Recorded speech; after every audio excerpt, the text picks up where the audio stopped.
Video. तो friends, आज की जो हमारी क्लास है वो है इंग्लिश पैडागॉजी की। मैंने आपको हिंदी पैडागॉजी की 3 क्लासेस पढ़ा दी है। आज की जो हमारी क्लास है वो होने वाली है इंग्लिश पैडागॉजी पर। तो इंग्लिश पैडागॉजी ये पहली क्लास है। प्लीज अगर आपने पुरानी वीडियोस नहीं देखी है तो प्लीज हमारे चैनल पर जाके आप पुरानी वीडियोस प्लेलिस्ट से आप देख सकते हैं। तो चलिए बिना टाइम वेस्ट के वीडियो को स्टार्ट करते हैं फ्रेंड्स। तो सबसे पहले हम बात कर लेते हैं भाषा पर। जब मैंने आपको हिंदी पैडागॉजी पढ़ाया था तो मैंने आपको ये चीज बताई थी कि आपकी जो 90 नंबर की पैडागॉजी आएगी सीटेड सेक्शन में, उसमें जो आपका ये पैडागॉजी का सेक्शन है 15 मार्क्स का, आपका जो आएगा 15 मार्क्स की पैडागॉजी, उसमें जो ये पैडागॉजी है वो सारे सब्जेक्ट की सेम रहेगी। इसमें कुछ भी बदलाव नहीं होंगे, बस खाली अंतर इतना होगा कि हमारा ट्रांसलेशन इंग्लिश या हिंदी या बाकी सारी चीजें आपको सेम मिलने वाली है। तो जो चीज हिंदी में थी वही इंग्लिश में भी है, तो आपको कोई भी प्रॉब्लम नहीं होगी। बस फर्क इतना है कि यहाँ इंग्लिश आ गई है, वहाँ हिंदी थी। तो चलिए बिना टाइम वेस्ट के देखते हैं। तो भाषा बात कर लेते हैं। भाषा पे मैंने आपको हिंदी में बताया था कि भाषा हमारे विचारों को व्यक्त करने का, हमारे एक्सप्रेशन, हमारे थॉट्स को क्या करने का, व्यक्त करने का क्या है, माध्यम है, मीडियम है। तो वही लाइन इंग्लिश में भी अप्लाई होती है, medium through which we can express our thoughts, feelings and ideas. ठीक है, यानी कि बिना भाषा के, अगर हमें भाषा ही नहीं आती, भाषा मतलब हमारे बोलने का तरीका, हमारी वे ऑफ टॉकिंग, अगर हम भाषा नहीं जानते हैं कि कहाँ पर क्या बोलना है या फिर कैसे बोलते हैं, तो हम नहीं बोल सकते। हम क्या नहीं कर सकते, वार्तालाप या ट्रांसलेशन या अपने थॉट्स को क्या कर सकते हैं, एक्सप्रेस नहीं कर सकते। तो language is a medium through which we can express our thoughts, feelings and ideas. And आप अगर दूसरे के भी विचारों को, अगर सामने वाले के भी विचारों को अगर आप समझना चाहते हैं या वो आपको कोई चीज समझाना चाहता है, तो यहाँ पे मीडियम क्या है, लैंग्वेज यानी कि भाषा। तो ठीक है, तो ये लाइन आपको याद होनी चाहिए, through which we can express our thought. Express मतलब जाहिर करना, express our thoughts, feelings and ideas. ठीक है, अब नेक्स्ट देखते हैं फॉर्म्स ऑफ लैंग्वेज। मैंने आपको बताया था कितने प्रकार की भाषाएं होती हैं, ठीक, कितने तरीके होते हैं भाषा को क्या करने के, एक्सप्रेस करने के। फॉर्म्स ऑफ लैंग्वेज वही इंग्लिश में भी होता है। चलिए देखते हैं। मैंने आपको बताया था ओरल लैंग्वेज, वहां पे बताया था मौखिक भाषा, ठीक, मौखिक भाषा बताई थी। यहाँ पे आ गया ओरल लैंग्वेज।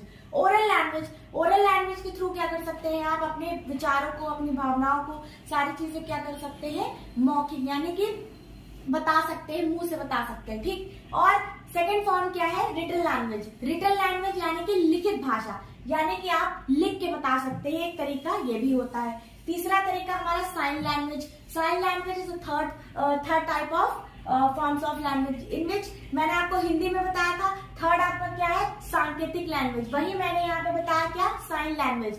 सेम है सारी पैडागॉजी, बस फर्क सब्जेक्ट्स का इंग्लिश हिंदी में हो जाएगा, ठीक। अब मैंने एक चीज आपको हिंदी में बताई थी कि विच वन इज मोर स्टेबल, यानी कि सबसे ज्यादा स्थायी कौन सी है इन तीनों में। तो इन तीनों में अगर आपसे पूछता है which one is more stable, oral language, written language और साइन लैंग्वेज, तो आप हमेशा आंसर देंगे क्या, written language is more stable than oral language. Because यहाँ पे मैं लिखती हूँ, ठीक, नोट, स्टेबल कौन सी है आपकी, सबसे ज्यादा स्थायी कौन सी है, स्थायी है आपकी क्या, रिटन लैंग्वेज। क्यों, क्योंकि हम रिटन लैंग्वेज को जो भी चीज हम लिख देते हैं वो हमेशा के लिए याद हो जाती है, और बोली हुई बातें इतनी नहीं याद रहती। अब 110% में कुछ एक दो लोगों की बात हम नहीं करते, अगर हम सबको लेकर के चले तो हम ये देखेंगे कि ओरल लैंग्वेज स्थायी कम है किससे, रिटन लैंग्वेज से। तो क्वेश्चन अगर आपको ये पूछा गया, अगर आपसे पूछा जाता है कि हमारी भाषा में जो है सबसे ज्यादा स्टेबल कौन सी है, तो आप रिटन लैंग्वेज बताएंगे। साइन लैंग्वेज ठीक है, बट ओरल लैंग्वेज भी ठीक है, बट रिटन लैंग्वेज क्या है, ज्यादा स्टेबल है किससे, ओरल लैंग्वेज से।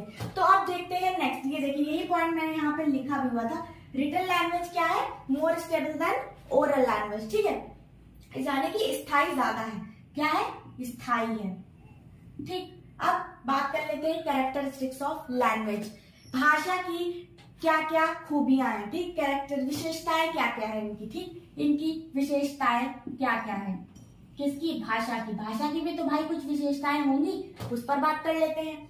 मीडियम ऑफ इंस्ट्रक्शन, पहली कैरेक्टरिस्टिक क्या है, मीडियम ऑफ इंस्ट्रक्शन। मीडियम, जहां वर्ड आ गया मीडियम, मैंने अभी आपको बताया मीडियम एक साधन है, बीच का हब का काम करता है, क्या?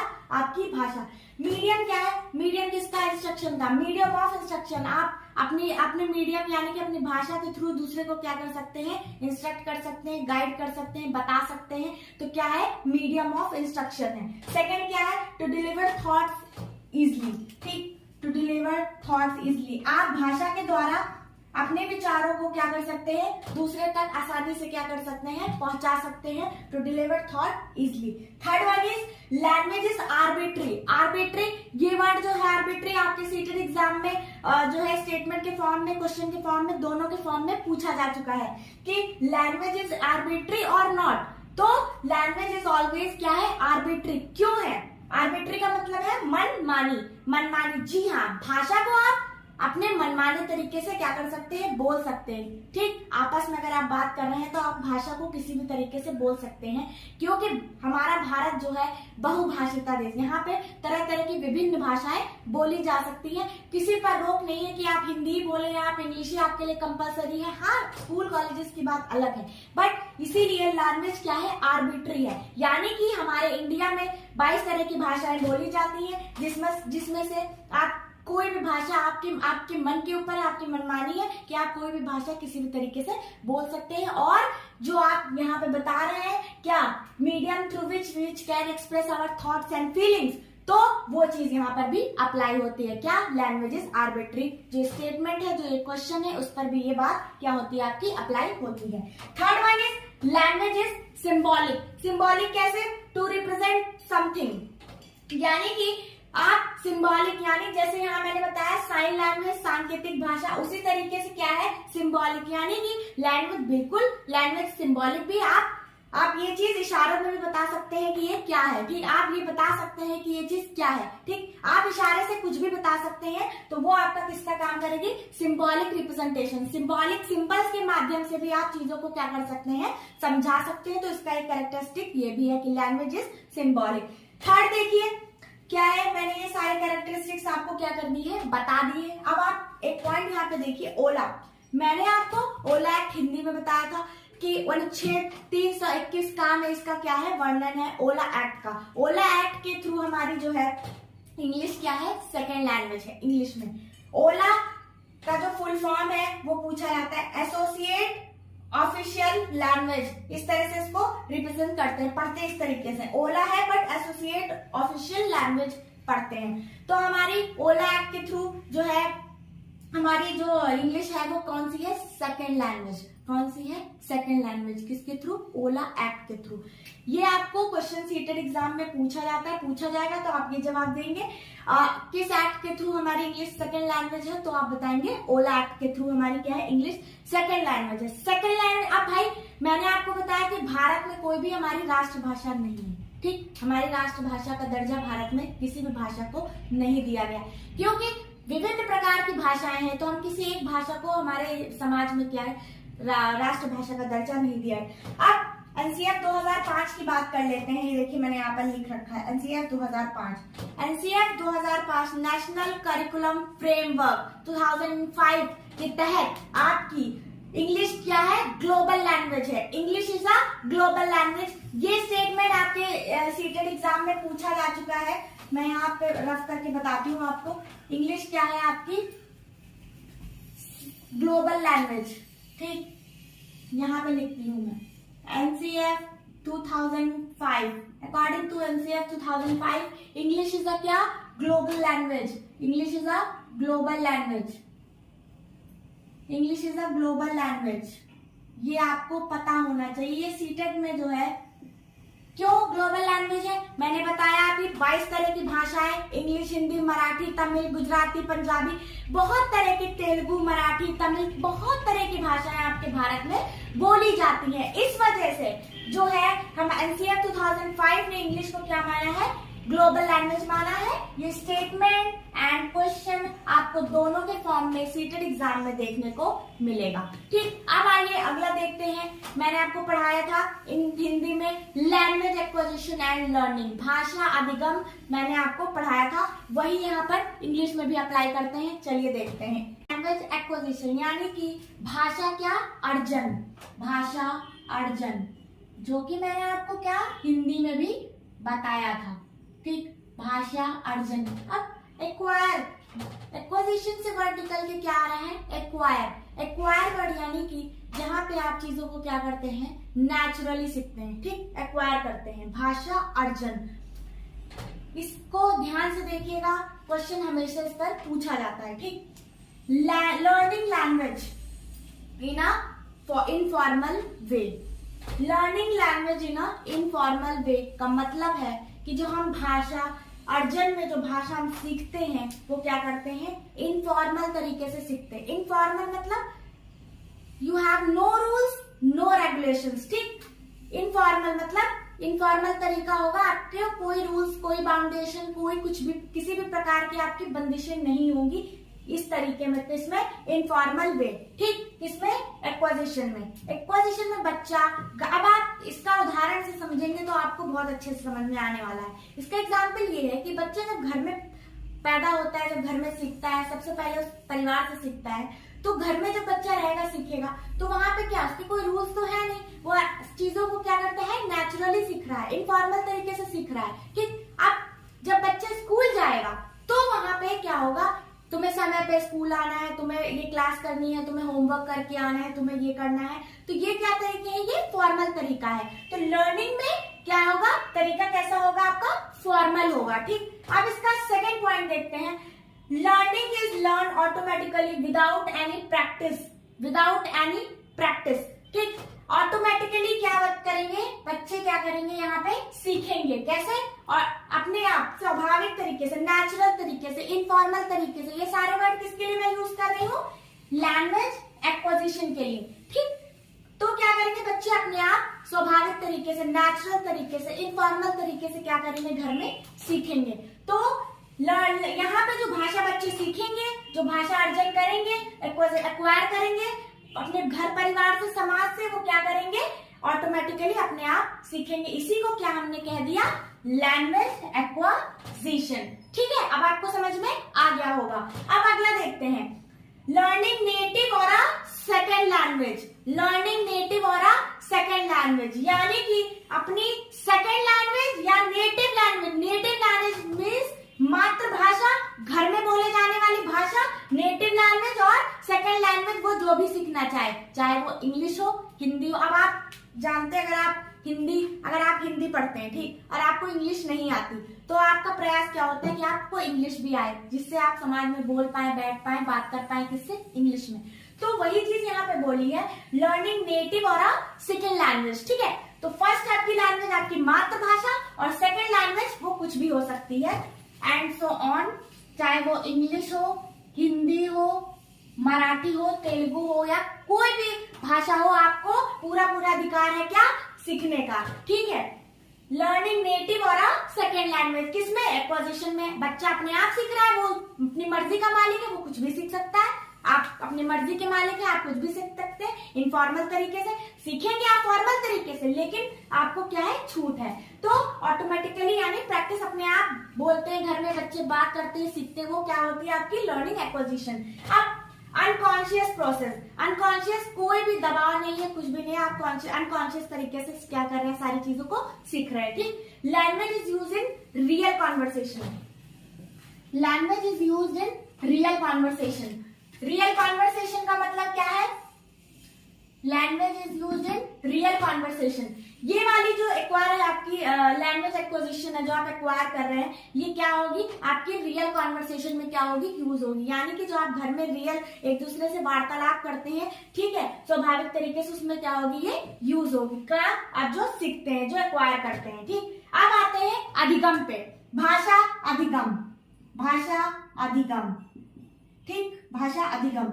Language learning, language is learn in a systematic way, formal way, ठीक। Language is learn in a systematic और अ फॉर्मल वे। अब भाई ये वाली जो चीज होगी, ये आप कहाँ पे सीखेंगे, स्कूल्स में, कॉलेज में, ठीक, ऑफिस, ऑर्गेनाइजेशन, ठीक, ऑर्गेनाइजेशन में सीखेंगे ये वाली चीज जो है।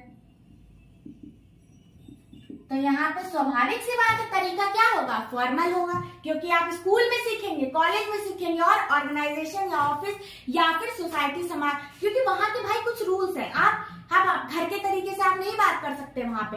तो ये वाला तरीका कैसा होगा बच्चों, फॉर्मल होगा। कैसा होगा, फॉर्मल वे ऑफ क्या होगा, मीडियम होगा, किसका, कम्युनिकेशन का। अब ये कॉन्शियस प्रोसेस है, कॉन्शियस आप कुछ भी नहीं बोल देंगे, जहां पे जो चीज बोलनी है।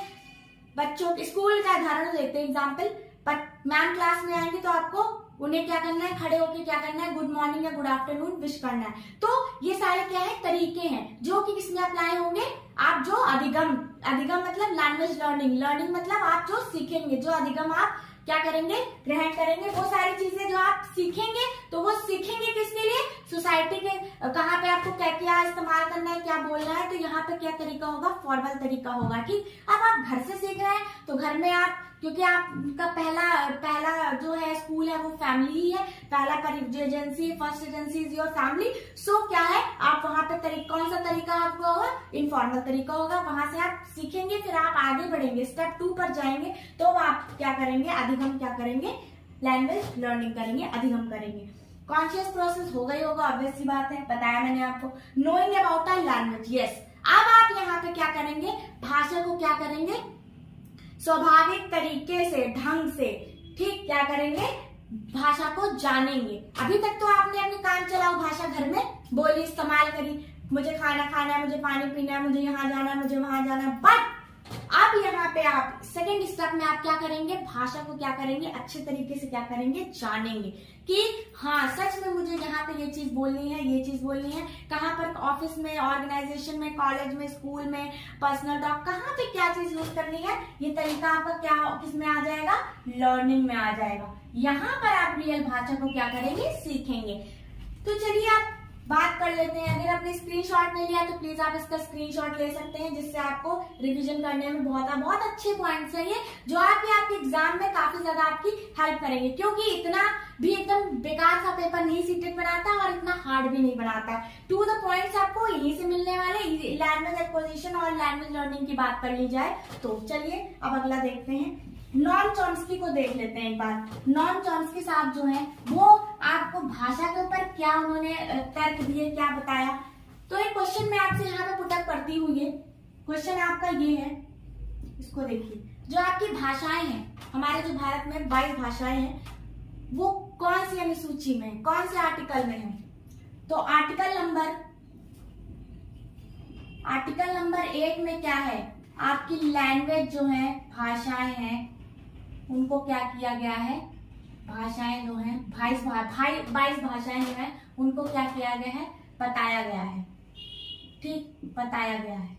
ये क्वेश्चन इंपॉर्टेंट है, प्लीज इसे ध्यान से देखिएगा, ये वाला पॉइंट। ठीक है, अब अगला देख लेते हैं। अगला हम लोग देखते हैं नॉम चॉम्स्की के बारे में। नॉम चॉम्स्की साहब जो हैं उन्होंने भी तो कुछ कहा है भाषा के बारे में। नॉम चॉम्स्की साहब ने क्या कहा है भाषा के ऊपर। नॉम चॉम्स्की साहब ने ये कहा है कि बच्चा जो है जब पैदा होता है तो वो क्या करता है, अपने साथ, यानी कि बच्चे के अंदर क्या होती है, इनेट कैपेबिलिटी। क्या होती है, इनेट कैपेबिलिटी, मतलब जन्मजात क्षमता होती है क्या, भाषा को क्या करने की, सीखने की। अब आप ये बताइए, आप जब बच्चा पैदा होता है, साल भर, 6 महीने, 2 साल, 3 साल का हो जाता है, तो आप उसको सारी चीजें बताते हैं, बट वो देखता है, क्या करता है, फिर उसको करता है, सीखता है। तो क्या करता है बच्चा, अपनी जन्मजात क्या करता है, इनेट कैपेबिलिटी होती है बच्चे के अंदर क्या, भाषा को सीखने की। ये किसने कहा है, हमारे नॉम चॉम्स्की साहब ने कहा है कि humans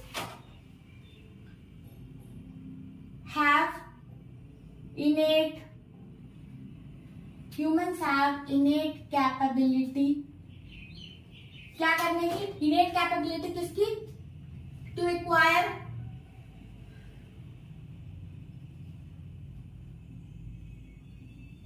acquire language, to acquire क्या, लैंग्वेज, यानी कि भाषा। ह्यूमंस के पास क्या होती है, जन्मजात इनेट कैपेबिलिटी। मैं यहाँ पे लिखती हूँ जिससे आप लोगों को आसानी से एकदम समझ में आ जाए। जन्मजात क्या होती है, जन्मजात क्या होती है? क्षमता होती है। Innate capability to acquire. Acquire मतलब एक्वायर, अभी मैंने आपको बताया लैंग्वेज एक्वाजिशन। लैंग्वेज एक्वाजिशन से वर्ड निकल के आ रहा है एक्वायर। अब अगर आपने पिछला आराम से देखा होगा, सारी चीजें समझी होंगी, तो आपको इसमें कुछ भी नहीं जो समझ में ना आए, बहुत आसान सी चीजें हैं। एक्वायर लैंग्वेज, बच्चे के अंदर क्या होती है? जन्मजात क्षमता होती है, क्या? भाषा को सीखने की। इन्होंने नॉर्म चॉम्स्की साहब ने किसकी बात करी है? आपकी LAD, DSSB, CTET, UPTET, Super TET, कोई भी टेट हो, ये लैंग्वेज एक्विजिशन डिवाइस का जो क्वेश्चन है नॉर्म चॉम्स्की के ऊपर भाषा पे, ये हमेशा पूछा जाता है। मैं आपको बताती हूँ, LAD लैंग्वेज एक्विजिशन डिवाइस, ठीक है, language acquisition device. Humans have innate capability to क्या? टू एक्वायर लैंग्वेज थ्रू किसके? लैंग्वेज एक्विजिशन डिवाइस, LAD, ठीक। लैंग्वेज एक्विजिशन डिवाइस नाम की उन्होंने एक चीज बताई कि बच्चों के दिमाग में पाई जाती है, जिससे क्या करते हैं? भाषा अपने जन्मजात यानी कि जन्म से लेकर के क्या होते हैं? पैदा होते हैं और उसको सीखते हैं। किसके? लैंग्वेज एक्विजिशन की डिवाइस की बात किसने की है? नॉर्म चॉम्स्की साहब ने। किसने बात करी है? नॉर्म चॉम्स्की साहब ने। तो एक क्वेश्चन आप चलिए देख लेते हैं इसी के ऊपर।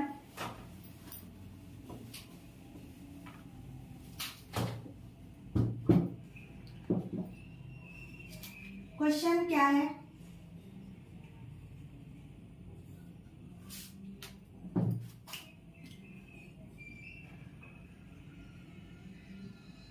चिल्ड्रेन born with क्या? innate capability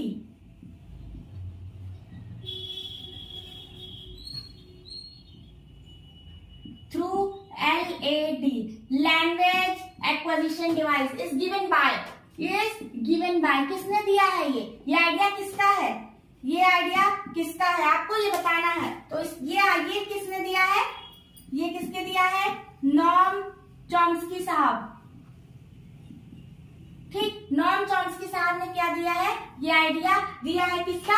language acquisition device का। तो ये रहे आपके, मैंने आपको बताया, भाषा बताई, फॉर्म्स बताए, ठीक। आपको मैंने एनसीआर बताया, ओला बताया, अब मैंने आपको लैंग्वेज एक्विजिशन लर्निंग भी बताया। इसमें नॉर्म चॉम्स्की साहब के बारे में भी मैंने आपको बताया।